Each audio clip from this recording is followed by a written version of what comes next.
Good morning, everyone. And yes, to say that this is a shift in focus is an understatement. So we're going to go, I suppose, away from the technical side and into what difference does that make. So your final line, Kieran, we've averted a catastrophic crisis or failure in a system and to an energy system. That's the bit that I need to then go to politicians and go, look, invest in this because these are the kinds of systems. So we can make a link actually between the technical and the policy side.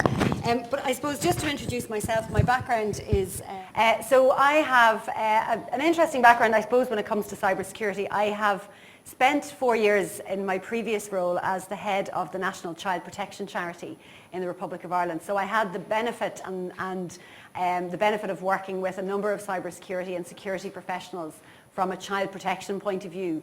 So I don't feel entirely out of my depth here, although I have to say I did during that presentation. I'm going to be totally honest with you, Kieran. Please don't ask me any questions in relation to the previous presentation. But the reason I'm here today, and Judith asked me to speak, was because my role now is about at a citywide level, so away from how do we just keep children safe in a protection point of view, but how do we keep cities safe? And Belfast is part of a global network of 100 cities all focused on resilience, which is a very overused term. It tends to get used a lot in sport, I've noticed lately. But I want to tell you a little bit about what Belfast is doing to focus on resilience, but in particular also what other cities are doing within a global context. So cities themselves, and obviously you're in one today, I know this is a global audience, so I assume that many of you either work or live or have worked or lived in cities. Cities are changing rapidly, and you will know this, any of you who work in this area or are even aware of population trends. 54% of the world's population currently live in cities. Now, I still think that feels a bit low, actually. That feels like quite a conservative number, but actually it's shifting and it's changed rapidly. So if you go back to 1800, 10% of the world's population lived in cities. As I say, we're at about 54% now as of 2017 stats, but the current projection has populations globally at about 75% of the world's population will live in cities. So that means for policymakers, for people who think about how we design cities, and you look out that window, all you can see is infrastructure. And I can tell you the number of people who are thinking about how do we need to change everything that you can see now when you imagine how that infrastructure will shift and the demands of that infrastructure between now and 2050. When you imagine that shift in population from 54% to 75% in a generation. So we have huge decisions to take about where people live, how they get around, where they work, and most importantly for the context of this conference, how we keep people safe, how we protect them, how we protect their businesses and so on. And of course, the other reason why policymakers are interested in this is because money. 3/4 of global GDP currently rests in cities, and we also know that bigger cities are becoming wealthier extremely rapidly. Okay, so the scale of the financial transactions that happen in cities, the scale of the wealth that rests in cities, and therefore the scale of the target, the financial targets and the security targets in cities is growing. So that's why, if you want to be completely skeptical about it, that's one of the reasons why people are interested in resilience in cities. But it's about much, much more than that. It's about people.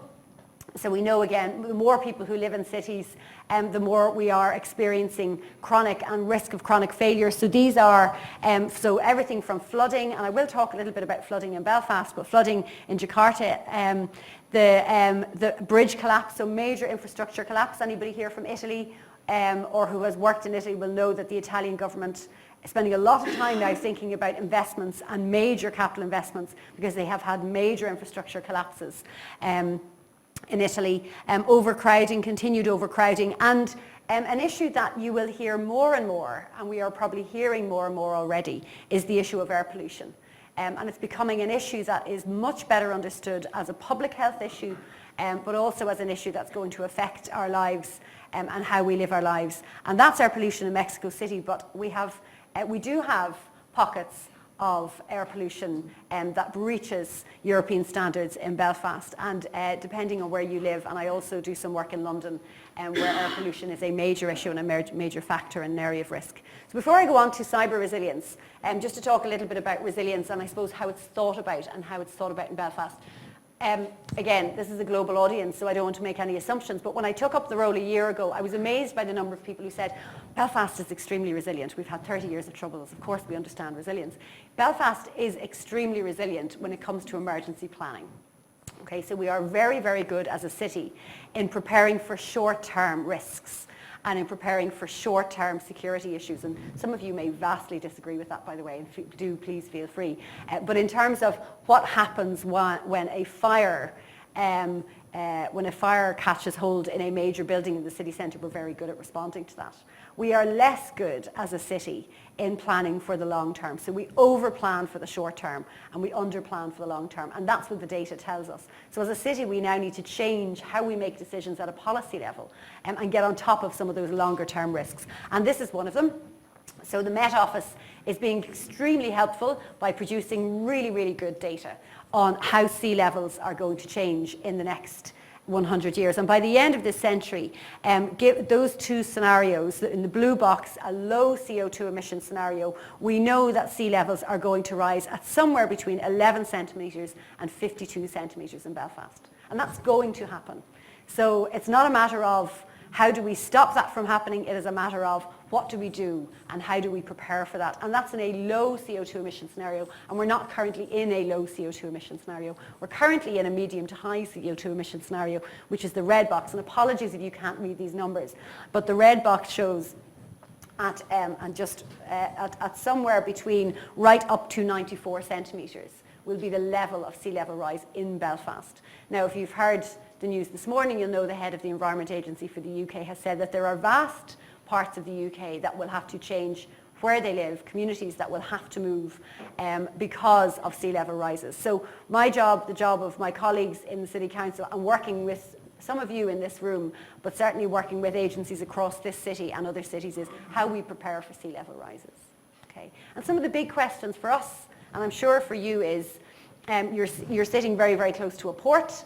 You're sitting very, very close to a port that I'm sure wants to be a smart port. How do we ensure and how do we plan for a smart port for Belfast in a scenario where sea levels are about to rise? And we know they are, and the data tells us that. So we've big questions in relation to our resilience, and that's, again, for those of you who are nerdy about these things and want to spend time looking at flood maps, there's some really good data available publicly.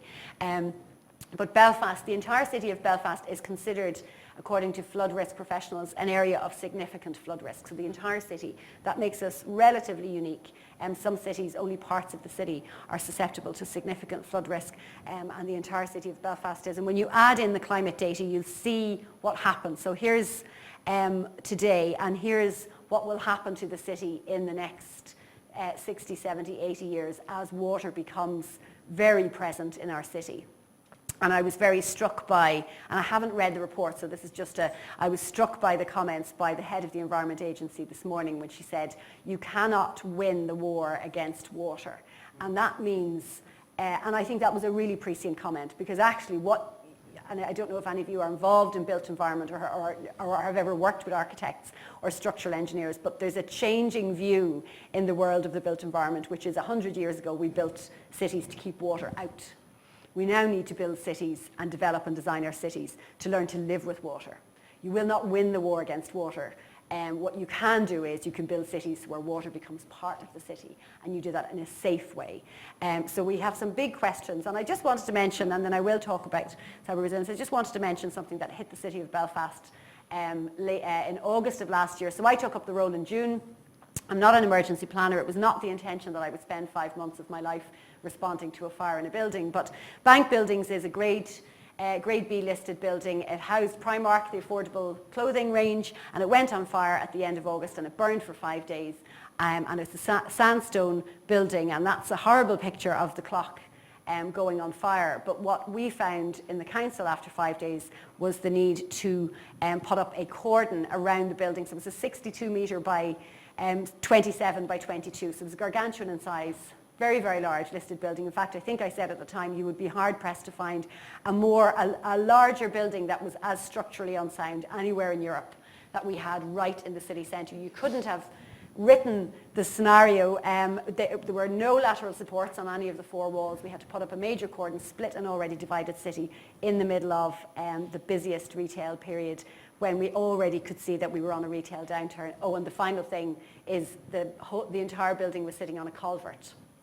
So we couldn't do what had been done in Canada when a recent fire happened, which was to put a steel cage around the building, because it would literally be like putting a high heel shoe into a soggy lawn. It would have literally shifted downwards. So what we ended up doing was putting shipping containers full of ballast. So when you go into the city centre, those of you who are here for a few days, you'll see this massive building with shipping containers stacked on top of each other, painted Harlan Wolf yellow.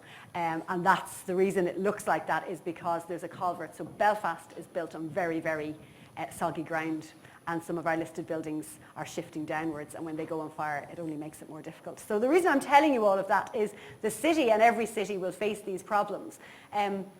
And the job of city planners and people who make decisions in cities, in my view, is not just to wait for crises to happen and respond effectively, which I think we did. We now need to be preparing for those 30-year, 50-year risks and shifting the balance away from over-planning for tomorrow towards better planning for the long term. So that's the kind of accepted definition of resilience, but essentially it's the capacity of cities to survive, adapt and grow irrespective of stresses and shocks, and it's understanding the difference. And because of the world that you work in, you will absolutely understand the difference between a shock, which is an immediate risk, which hits a system or a piece of infrastructure, and a stress, which is necessarily there over a long period of time. And sometimes in policy terms, they're called wicked issues. So they can be anything from poverty right through to division, right through to climate change, which are, big, big, tricky issues. You pull at one bit and something happens over there. So we need, as cities and as city planners, to understand the difference between the two and prepare for the two. I thought I'd show you this slide because I think your time has come finally as cybersecurity professionals. So this is the World Economic Forum, and this is their Global Risks Report. And you won't be surprised to find that I read this, but I would suggest if you don't read this, then you should read it, because it tells you what global leaders think are the things to worry about. And I'm not saying they're necessarily right all of the time, but what the World Economic Forum does is ask global leaders, what's your view of the world and what are you currently worried about? So it gives you a sense of what they feel are the things to worry about. In the top right-hand corner is the high likelihood, high impact areas. And you can't see that from where you're sitting, but I would definitely recommend you have a look at this. This is from the end of last year. Interestingly, if I showed you this slide from 10 years ago, the top right-hand corner would be almost entirely blue, and blue is economic. Okay, so 10 years ago, post-financial crash, everybody was worried about money. Where is capital flowing? Where is it going to? And how are we going to recapitalize financial institutions? People are now worried about green, so they're now worried about weather events, climate-related issues. But you'll be pleased to see that the purple dot is cyber attacks. So finally, our global leaders understand that they need to take cybersecurity seriously. Finally, they understand that that is something that will have an impact on governments, government, cities, lives, money, and so on. And I think that might well change how you engage with government, and I sincerely hope it will. I think what's interesting actually as well in this report is that governments and leaders consider cyber attacks and data theft to be the second and third most likely risks. Okay, so I think that's really interesting, and that's a significant shift in just, I suppose, in an understanding risk, an understanding of risks. I'm not going to read all of this to you, but again, this is the World Economic Forum saying that cybersecurity risks are growing, the financial impact of cybersecurity breaches are rising, and when the World Economic Forum sits up and takes notice, well, that's when you know policymakers are going to fall in behind that, and they're now going to start investing large scale, I think, in major infrastructure and major systems, and they will hopefully start to invest in professionals at the most senior levels of government and give you the kind of investment that you need. Why is it important for me? Well, cities, and why is it that I think cities are more likely to be the location of cyber attacks? Well, some of the reasons from the data and from the research and what's happened internationally are as follows. Cities are increasingly interconnected. So as you know, one well-placed attack can have major impacts. Okay? So what we've started to see in cities is that health education, transport and infrastructure is much better integrated than it has been. That definitely, however, affects its resilience. So there are lots of positives to having health and education linked. Why wouldn't we? But actually it does, when you start to integrate systems, then you make them more vulnerable in situations of attack. So we need to understand that there's a downside risk associated with greater interconnectivity in cities. Cities are sites of large numbers of financial transactions. And individuals and organizations that want to exploit that know that, and they know the locations of those. So they're open. In cities, we have very open and often very complex supply chains, all happening in a city, particularly more complicated in port cities and cities with large infrastructure running through it. And Belfast, you might be, those of you who are new to Belfast, either over the last few days, might find that you're flying into Belfast, you look down over the city, you see huge motorways cutting right through the city. That is how we designed our city over a period of conflict. So it is absolutely a legacy for the conflict, how we designed infrastructure with a lot of hard, grey infrastructure in the centre of our city. And as I say, that tells you the story of the kind of city that we are. Cities are densely populated, as you know, but they also have highly vulnerable populations. So again, sites and targets of risk. Companies are much more likely, and large companies are much more likely to be located in cities and are sites for economic activity. And they're also, and this is an interesting point that's been made a number of times by risk professionals working in cities, cities are also where they're more likely to be the places where innovation takes place. And that's a good thing, and that's what we want. But as a result, they're also slightly riskier places. And it's easier, therefore, to exploit fault lines. They're always, or usually, the home of, or the seat of government, and therefore become strategic targets.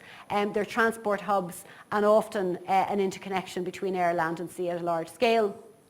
They're economic environments, as I've said, and they're also increasingly dependent on data. And I think that's a really key point.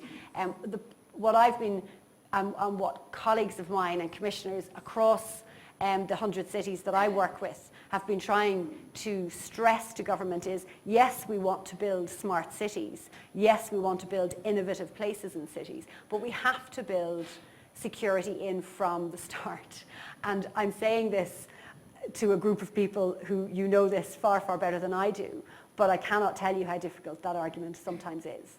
So security is not built in always at the early design stage, and the more that I can do with you, and that's why I've been really pleased to spend time with CSIT here in Queen's, because we have some big decisions to take in Belfast about how we design the city for the next 100 years, and we need to, including a smart city, and we need to design security in at the earliest possible stages.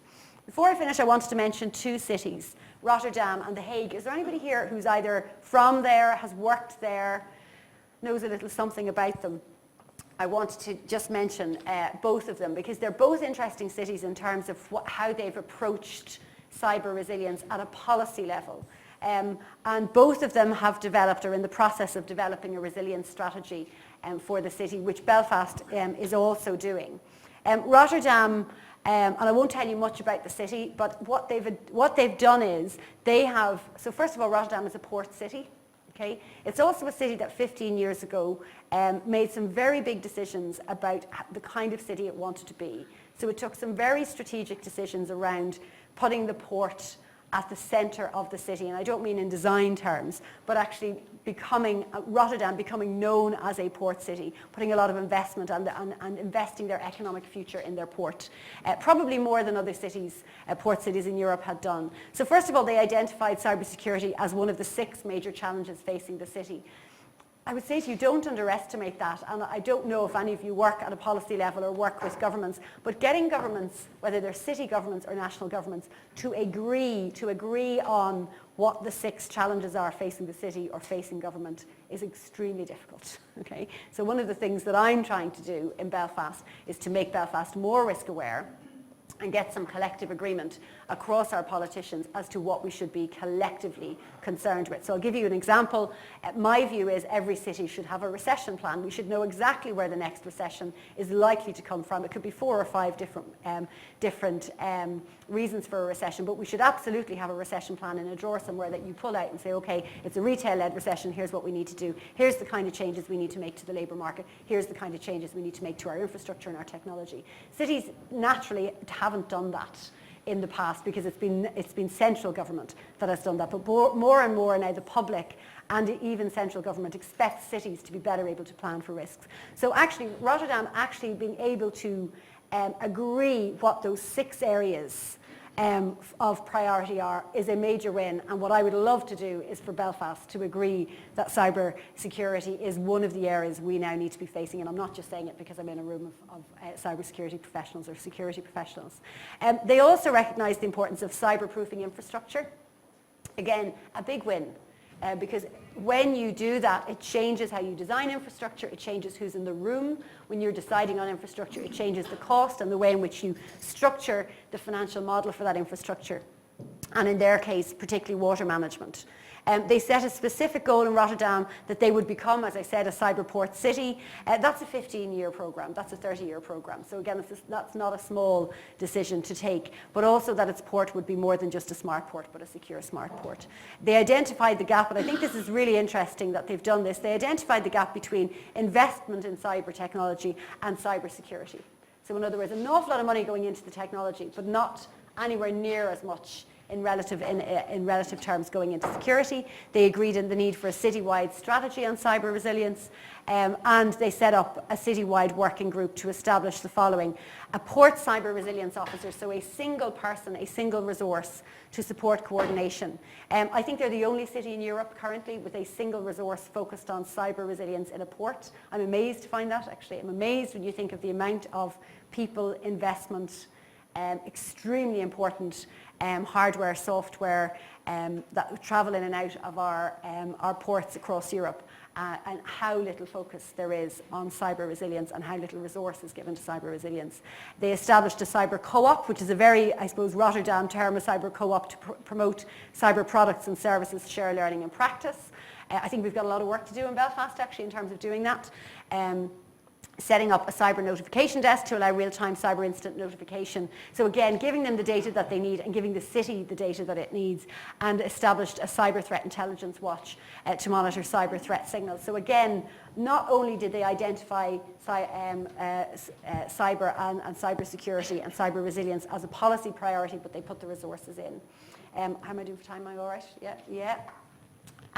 So this is where we're at in Belfast, and we're working very closely with The Hague because they're at a similar place that we are. I would like to see cybersecurity seen as central and a central risk for our city, and I say that in a positive way. It needs to be seen as something that, as we develop our city economy, as we develop our infrastructure, as we make ourselves climate ready and climate resilience and climate change ready, that cyber resilience is a core part of that. Now I'm going to need your help to do that, and I'm going to need CSIT's help to do that, because we do have a job of work to do to convince our city decision makers that this needs that relative importance.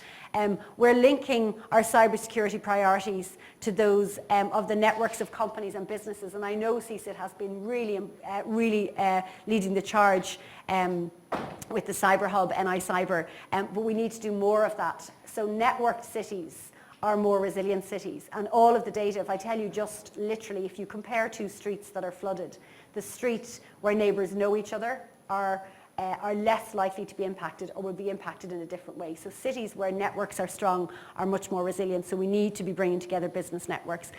We've identified the need for a coordinated effort between companies, government agencies and academics. We've recognised the impact that ICT failure can have on the local economy. It's really interesting to see in the US the number of city governments that are spending as much as 200 million on insurance in relation to cybersecurity, and I'm sure that's correct, but I would like to see some of that being invested actually in the kind of networks that we're talking about. I would far rather prevent crisis and prevent problems from happening.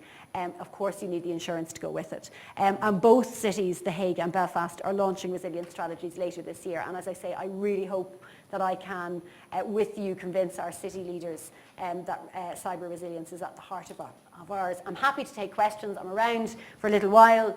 Judith has my details, but I look forward to working with you, and we look forward to working with professionals to get this issue as high up our city agenda as we possibly can. So thank you very much indeed.